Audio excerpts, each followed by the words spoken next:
সামনেই চলে এসছে বড়দিন। সত্যি সময় কিভাবে চলে যায় তাই না? এই বছরটা শুরু হয়েছিল, এই বছরটা শেষ। তো বড়দিন চলে এসছে আর কেক বানাবো না কী করে হয়, তাই আজকের রেসিপি হচ্ছে এগলেস ফ্রুট কেক। চলুন দেখিনি কীভাবে কি বানিয়েছি। ফার্স্টে এভাবে বাটিতে করে একটা অরেঞ্জ লেবু কেটে জুসটাকে বের করে নিয়েছি। তারপরে তার মধ্যে দিয়ে দিচ্ছি টুটি ফুটি, কাজু, কিশমিশ, চেরি। আপনারা চাইলে আরও ড্রাই ফ্রুট দিতে পারেন। এইভাবে ভালোভাবে মিক্স করে এটাকে সোক করতে দিয়েছি এখন 3-4 মিনিটের জন্য। তারপরে চিনি ক্যারামেলটা বানিয়ে নিচ্ছি কড়াইয়ের মধ্যে। একটুখানি চিনির রসটা যখন হয়ে যাবে তারপরে তার মধ্যে একটু জল দিয়ে এইভাবে ক্যারামেলটা বানিয়ে নিলাম, রেখে দিলাম ঠান্ডা হতে। এরপর নিয়ে নিয়েছি দুধের মধ্যে দিয়ে দিচ্ছি একটুখানি রিফাইন তেল, একটু ঘি, যাতে ভালো গন্ধটা হয়। আপনারা চাইলে একটু বাটারও দিতে পারেন। তারপর দিয়ে দিচ্ছি এরপর দিয়ে ময়দাটা বেশ ভালোভাবে এইভাবে ছেঁকে নিতে হবে। তার মধ্যে দিয়ে দিচ্ছি গুঁড়ো দুধ। তারপর দিয়ে দিলাম একটুখানি বেকিং পাউডার, একটুখানি বেকিং সোডা। তারপর দিয়ে দিচ্ছি যেগুলো টুটি ফুটি যেগুলো রেখে দিয়েছিলাম ড্রাই ফ্রুটগুলো। তারপর দিয়ে দিচ্ছি চিনির ক্যারামেলটা।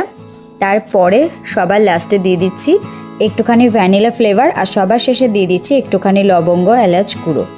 এরপর সবগুলোকে ভালোভাবে মিক্স করে নেব। মিক্স করে নেওয়ার পরে দেখুন এখন সুন্দর বেশ হয়ে গেছে, কিন্তু এটা কিন্তু এরকমই হয়, বেশি কিন্তু পাতলা হবে না। এরপরে আমার কাছে যেহেতু কেক টেন ছিল না, তাই আমার কাছে অ্যালুমিনিয়াম বাটি ছিল। এরকম যদি বাটি থাকে এর মধ্যেও কিন্তু হয়ে যাবে। বাটিটা পুরোটা তেলটা মাখিয়ে দিয়েছি, তারপর যে বাটার পেপার ছিল সেটা দিয়ে দিয়েছি। এরপর ওপর থেকে সুন্দর লাগার জন্য কাজু, একটু চেরি, একটু টুটি ফুটি সমস্ত কিছু ওপর থেকে দিয়ে দিলাম। এরপর এরকম একটা বড় কড়াইয়ের মধ্যে তারপরে স্ট্যান্ডটা রেখে এর মধ্যে বাটিটা দিয়ে এরপর বসিয়ে দিচ্ছি। এটার প্রায় সময় লেগেছিল 45 মিনিট। এখন একটা টুথপিক দিয়ে দেখে নিচ্ছি, কিন্তু এখনও গায়ে লেগে যাচ্ছে, তার মানে এখনও কাঁচা আছে। এখন দেখুন একদমই গায়ে লাগছে না, মানে ব্যাপারটা হয়ে গেছে। আর যেহেতু গরম ছিল বলে সেই জন্য একটা কাপড়ের সাহায্যে নিয়ে এইভাবে উল্টে দিলাম। এখন দেখুন কত সুন্দর হয়ে গেছে, সত্যি খেতেও দারুণ হয়েছিল। একবার এইভাবে বাড়িতে বানিয়ে দেখুন, বাচ্চা থেকে বড় কিন্তু সবার ভালো লাগবে খেতে। আর একদম আমি অল্প মিষ্টি দিয়েছিলাম, মানে যেহেতু মিষ্টি বেশি দিইনি, একদম পারফেক্ট হয়েছিল।